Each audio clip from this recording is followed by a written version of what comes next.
All right, and we're live. Hello, everybody, to the Motor One Happy Hour. We were calling this Test Car Happy Hour. Maybe it's been truncated a little bit, but in any event, welcome. I'm Seth Mearsma. We've got Clint Simone and Jeff Perez, all from Motor One, and this is a new sort of live. I'm stopping talking because I'm hearing myself as an echo in another window. Rookie move.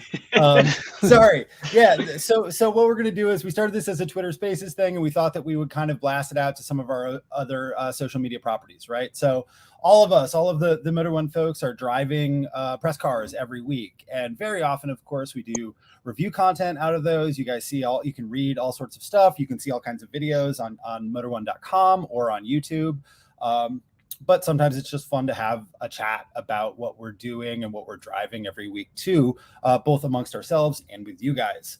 So the idea here is that whether you're watching this on YouTube, whether you're seeing the live stream on Twitter or Facebook, if you write any comments to us or ask any questions, like, we're going to see them and we can answer them too. So yeah, Kevin's already checking in. What's going on, Kevin from Florida?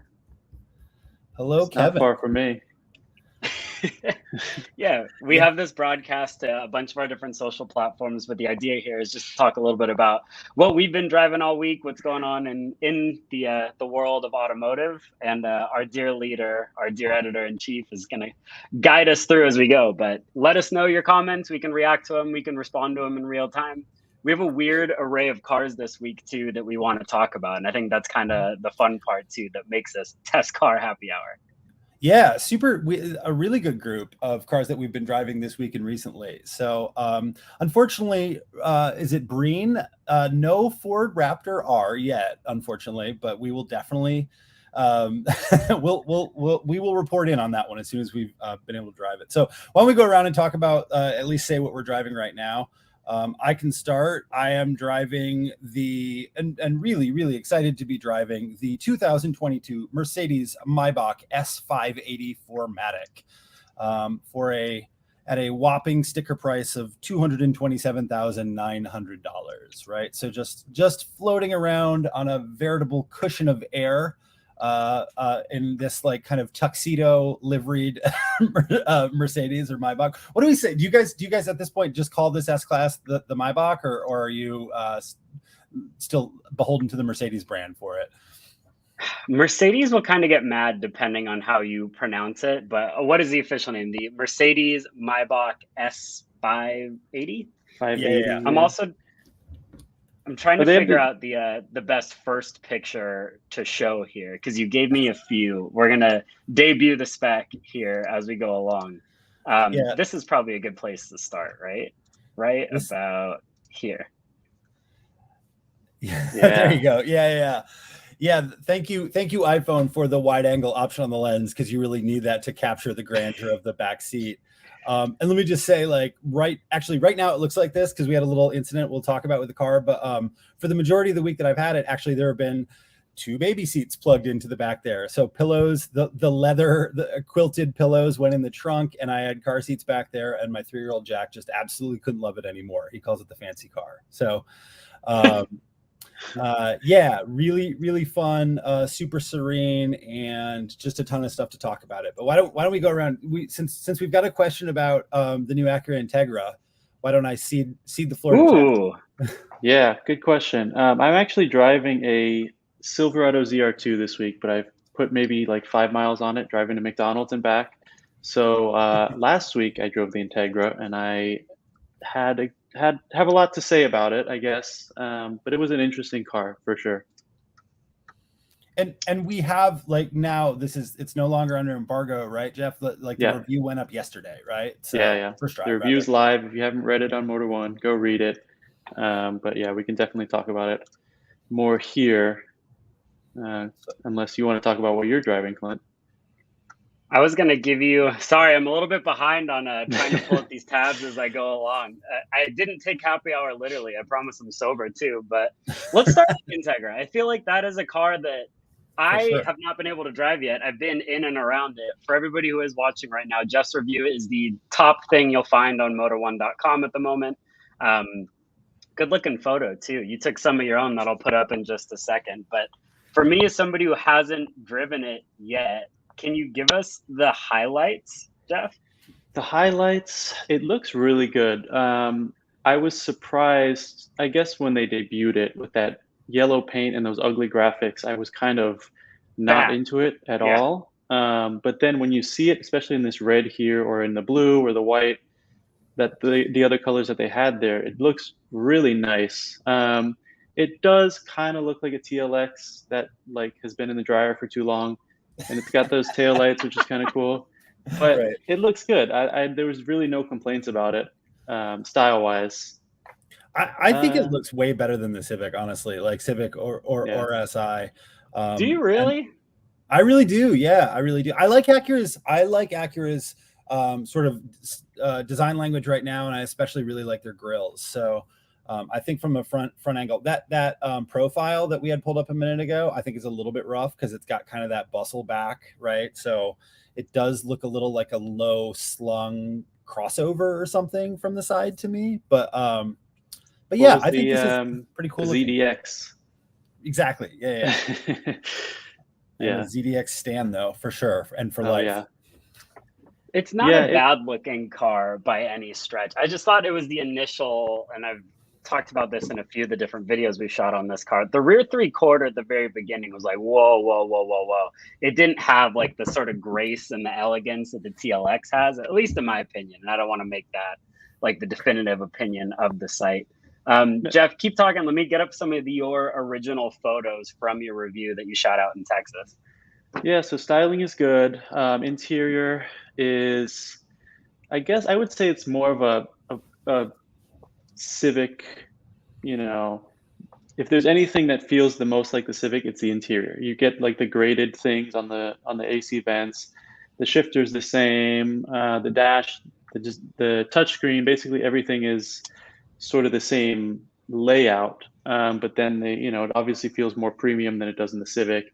It's super nice, like it's on par with A3 and BMW 2 Series Grand Coupe. Like it definitely doesn't feel like a Civic in terms of quality, but the layout is basically the same. So that was the only thing I noticed that was super obvious from the Civic. And then obviously, powertrain's the same, turbocharged engine, 200 horsepower, not a ton of power. But then again, for this segment, you're really not getting a ton of power in any of the alternatives either. So it definitely doesn't feel underpowered. And it's what? It's 30 to start, 31 to start? Yeah, it's the cheapest car in the class. It starts at 30, but you don't really get any of the good stuff. So if you want the adaptive suspension, if you want the A-Spec pack, which adds, a little black spoiler and some fancy styling stuff, bigger wheels, and then what else was on there? The technology pack is another $3,000 on top of that. And the manual transmission, right? Wasn't that the whole thing that we were sort of freaking out to begin with, was that you have to pay a little more for a manual over an automatic, which is... Yeah. So the manual is only on the A-Spec, which is $2,000 more than the base model. So it's around 32 or 33. And then if you get the technology package, you can get the CVT or the manual for no extra cost, right? So that's pretty good. But it's worth it. I mean, 36 grand, basically fully loaded for this car is way more affordable than what you're going to get from BMW or Mercedes or Audi in this segment. So, yeah, no, there's a lot of truth to that. And at first I didn't really, if you ask somebody from Acura, they say, hey, we're going to capture the Audi A3 buyer, the former Mercedes CLA buyer. And at first I'm like, no, I think it's just going to be somebody who wants like a Civic Plus, which is what this car is. But after hearing your thoughts and seeing some from our other industry friends, I might be a little bit more inclined to believe that they can pull it off. Yeah, it's hard. I mean, when I was writing this review initially, it was like, okay, stop just comparing it to Civic Si, because you can look at the Audi A3 and the 2 Series Grand Coupe and all those cars, and they share so much with, lesser siblings or other brands, that it's not fair to just say this is a fancier Civic Si, even though that sort of is what it is. So yeah, when you're looking at that segment, and the Integra just at its core is just a very solid, good, sporty luxury car, and in that sense, I think it's really good. So. Yeah, I think that just the fact, listen, and it's supernatural to compare it to the Civic Si, right? And I think that with the pricing of it too, it actually like it makes sense. Like it's a nice step up from Si. If what you want is a little bit more luxury, if you're somebody who still really cares about the Acura brand and sort of that performance side of the Acura brand, which I don't think, Acura has taken a lot of flack over the last decade or 2 decades for not being the performance brand that it was in essentially like its inception through like the late 90s. But this is a fun to drive car, like presumably, and like based on your review, Jeff, like a great handling car that you can get with a manual transmission, 4 doors, so it's usable for like a lot of people. To me, it's like I'm really interested, and I know this is sort of maybe shooting below where they're at, like in the premium spec, but like if I were shopping for a GTI, I might cross shop this car, right? If I were shopping for, I don't know, a lot of things. Anything sort of sub $40,000 that's fun to drive that you can get with a stick shift. I think this is something that becomes really, really interesting all of a sudden. Yeah, it's kind of in a weird space because it definitely is a more direct competitor to like an Audi A3 or CLA or something. Yep. That it feels premium. It's fun to drive, but it still feels premium and soft and comfortable. It's not like as hardcore as the Civic Si or Veloster N or something like that. But if you do want a GTI and then you look at this car and you're like, well, maybe I want something a little bit more comfortable that's still fun and still has a manual, then it for sure makes a ton of sense. Yeah. I'm glad they made it. I'm glad they made absolutely. it. Yeah, I do think what good it does for them. I wonder too, like we're just in such a weird space in terms of new cars and like segmentation and stuff like that. Like it'll be really interesting to follow this one and see how they do, because let's be honest, not everything that Acura has done in the last couple of generations has always netted sales success. Even if we like it as journalists or like enthusiasts sometimes like it, they definitely have their bread and butter stuff. Like, they sell a ton of MDX, and they should. I think that's always been a pretty terrific vehicle.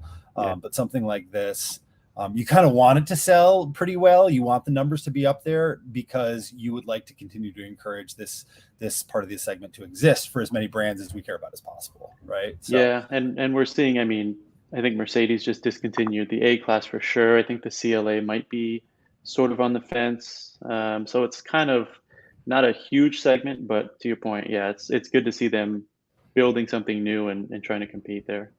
Yeah, absolutely. Hopefully. Sorry, I'm just retweeting our tweet too for the folks on Twitter. Let's just keep retweeting into oblivion the entire time. Absolutely. We can just promo as we go. That's right.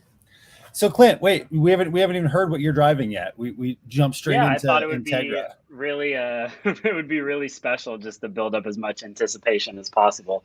But the good news is I have a cool answer. I have been driving the Rivian R1T for the last 5, 6, whatever it is, days now. And that is from the archives, our official unedited footage that we shot just the other day. Shout out to our producer, Kyle, who just got those chopped up and ready for us. We got the truck a little bit dirty. We took it to charging stations. We did a whole bunch with it to really give it a full review. And it's not so often that we get to drive a product that is completely new in the industry with no prior context. So I was very grateful to have the opportunity to try out this truck.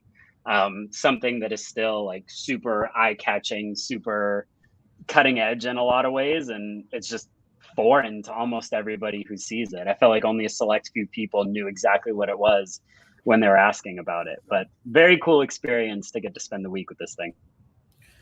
Yeah, I think I told you guys this before, but there was a lot of my family's in Western Michigan. I'm in Southeastern Michigan, and that, so over there it's like, Detroit 3 is sort of like 90% of the Detroit 3 and like Japanese cars are really anything that you see.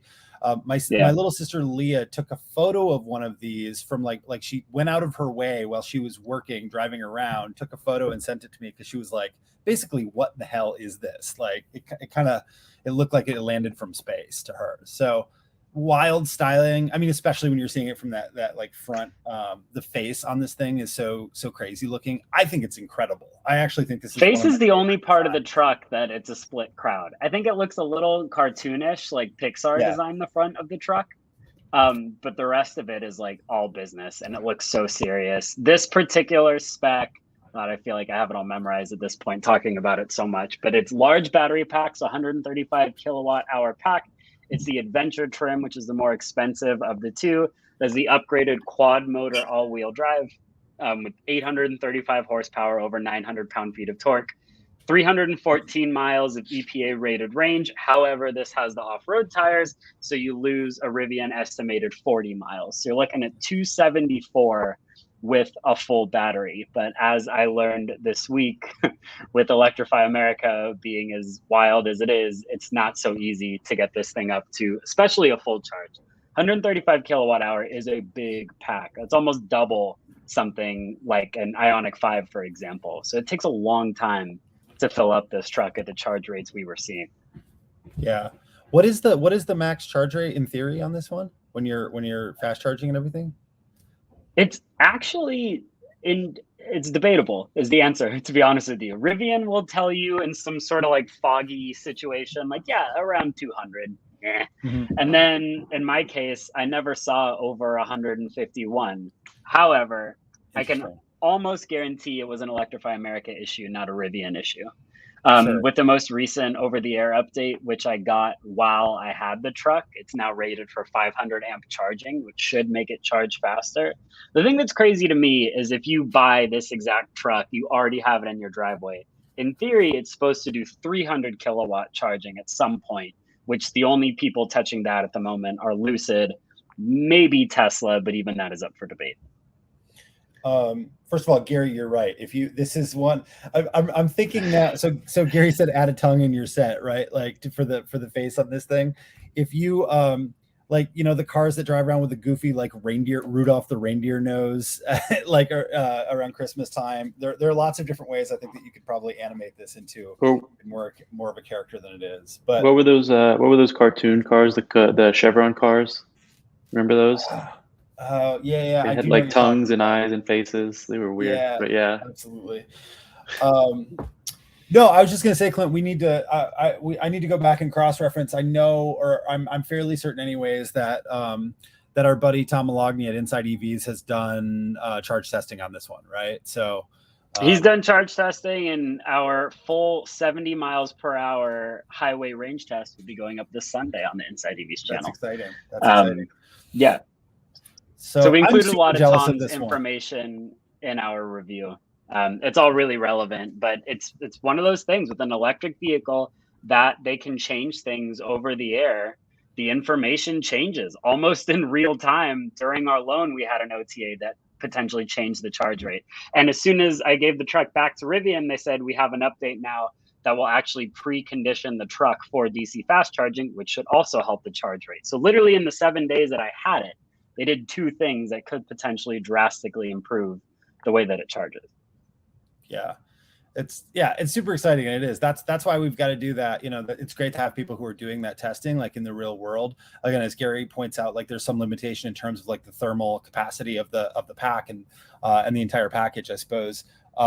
That you know you're not really sure until you start to hook these things up and really map out like how they charge. Yeah, but I was just saying, I'm incredibly jealous of this one. I see. So I'm in Ann Arbor. I see Rivian around all the time. I've been seeing test vehicles for years now, and I really want to get behind the wheel of one of these. So, yeah, good times, and I'm looking forward to the video stuff that we're getting on this one. Oh yeah, there you go. Oh my God, yeah, it's like the Wallace and Gromit animator, right? Yeah. Yeah. Oh man, I love those things. That's funny. Wow. All right, Maybach.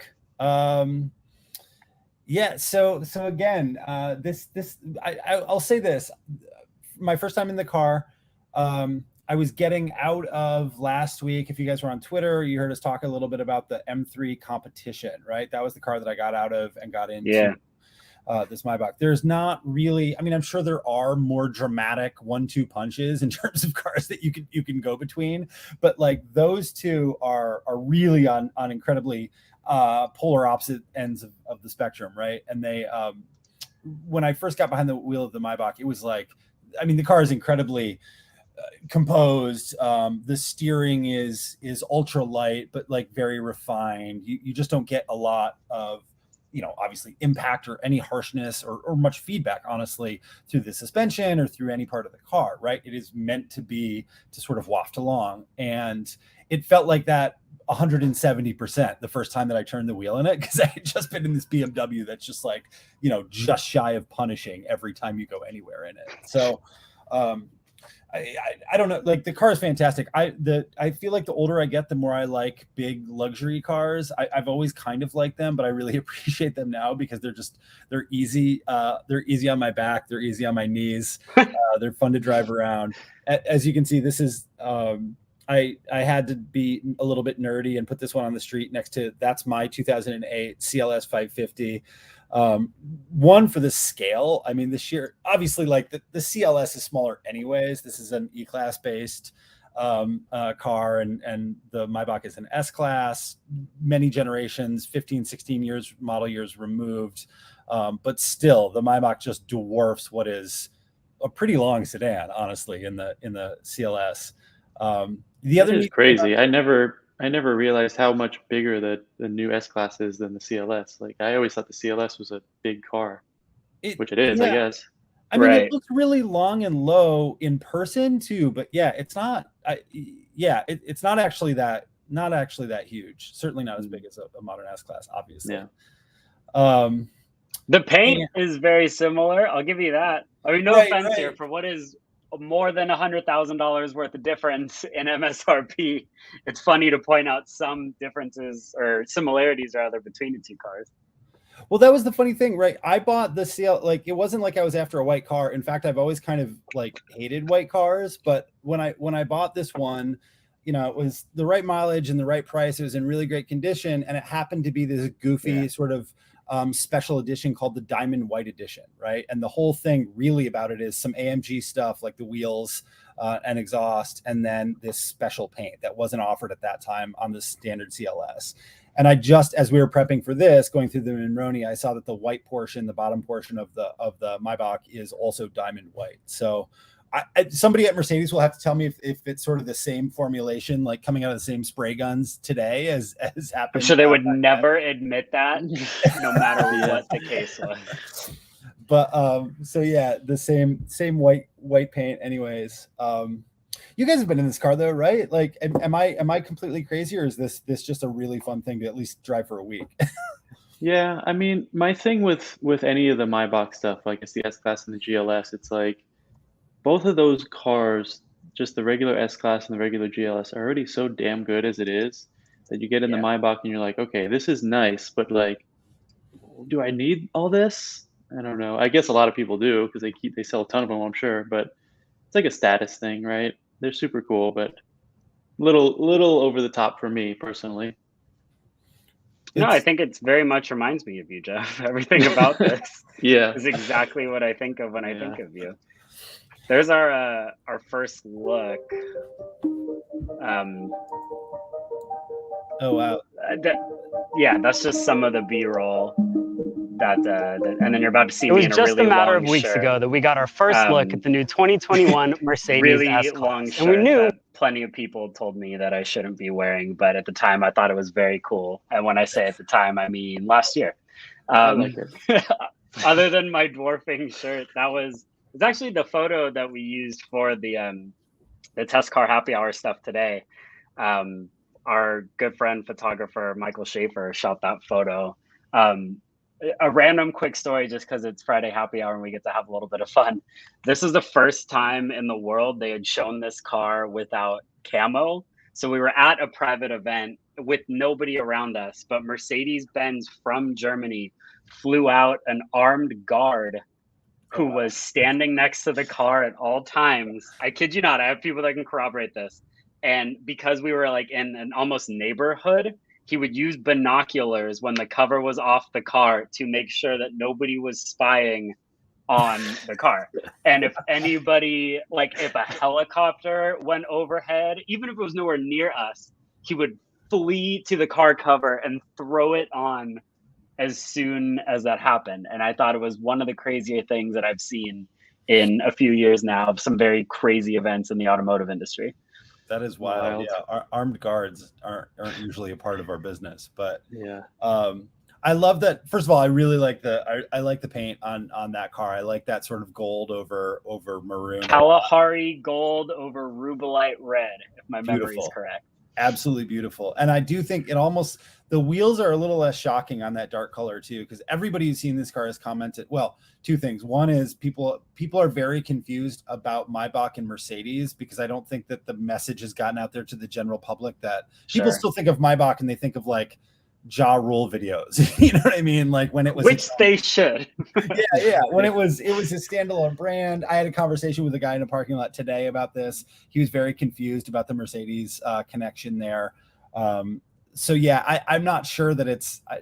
I don't know exactly about the brand. And now Mercedes just launched like a super like 10th percenter, right? It's like a 1%er vehicle line too. Sure. So they're doing the whole thing all over again. But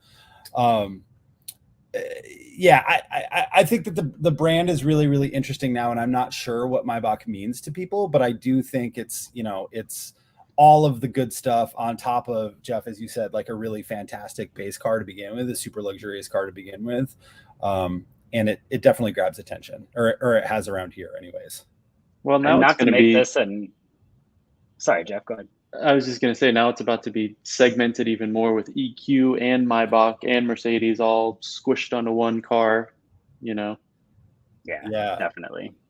Yeah, not to make this an editorial meeting, but I think that's a really cool column idea too, is what does Maybach mean to people these days? Like, have their efforts worked in the sense that they've like kind of collaborated it with Mercedes, they've integrated it in, but at the same time, like, does it still stand for what it used to when the 62 and the 57 were rolling around? I don't know. Yeah, I mean, I don't know if you guys remember, even like that was around the first couple of years that I was writing about cars, that they were launching that brand. And like the amount of effort and attention, and I'm sure crazy amounts of money that went into the launch of that brand were astonishing. And honestly, like I think that it's at least a coin flip that had we not had a massive meltdown of the entire financial sector in 2008, 2009, it might still be around, right? Like it might have stood alone and been what they expected it to be, more of a direct sort of over Bentley, below Rolls, or kind of at that Rolls Royce level competition. And that obviously didn't work out from a timing perspective. So I don't know. I think that when you see one of these, if you're looking at an S class and the dealer can sort of put you in one of these, or you've got an experience, it might be, and obviously you've got a lot of money. This car is almost $230,000. It might be worth it just because it's better than the one that your neighbor has. If they have a standard S class, I guess there's a little bit of that. But you guys know, I mean, Mercedes and BMW are kind of the champions of like micro segmentation anyway. So I think they like the idea of being able to have something very specific for a very specific audience. If you have the rights to the Maybach name, you might as well use it more often than not.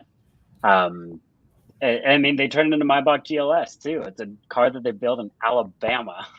Like, people don't always know the behind the curtain stuff with that, but they just kind of like fancied up a regular GLS, which is already nice to begin with. And suddenly you have an SUV, which always sells well, version of this. So I think that's a smart play.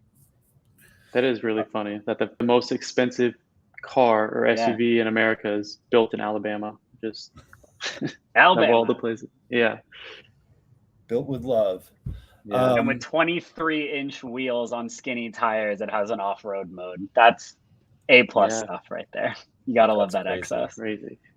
That's crazy. Yeah, these are only 20s. I'm still I like even at they're $8,000, which weirdly seems like a bargain to me on this car, considering the champagne flutes that I didn't get that they took out of the car are $3,200. I think that a little more than double that on wheels makes more sense. So a bargain. Yeah. A bargain at $8,000 is what I'm saying. It's really not that bad, all things considered.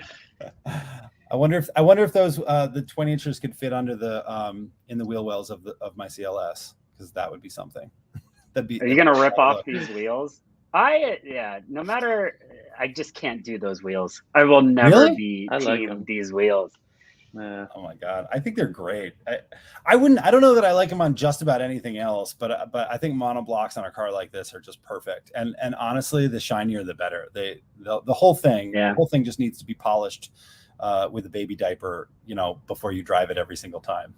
The only thing I don't like, the framing and the windows, they've got the chrome, surrounds on the Right. pillar, the B pillar, and the rest of the window frame. That does look a little like something that you could get like for your F-150 at Pep Boys because of the way like it's snap-on or something. In real life, I promise you it's great, but in photos it stands out a little in a negative way to me. So it's an interesting spec, I'll say that. You got to do like Kim Kardashian and just mat it out, or do like whatever color that was, like gray that she did. Yeah, it's like a flat gray. It is really cool. I don't know. I thought for sure you were going to say lamb. That it needs to be covered in wool or like fake fur. Well, that too. That would be cool. Urus? Yeah, she did that with the Urus. Yeah.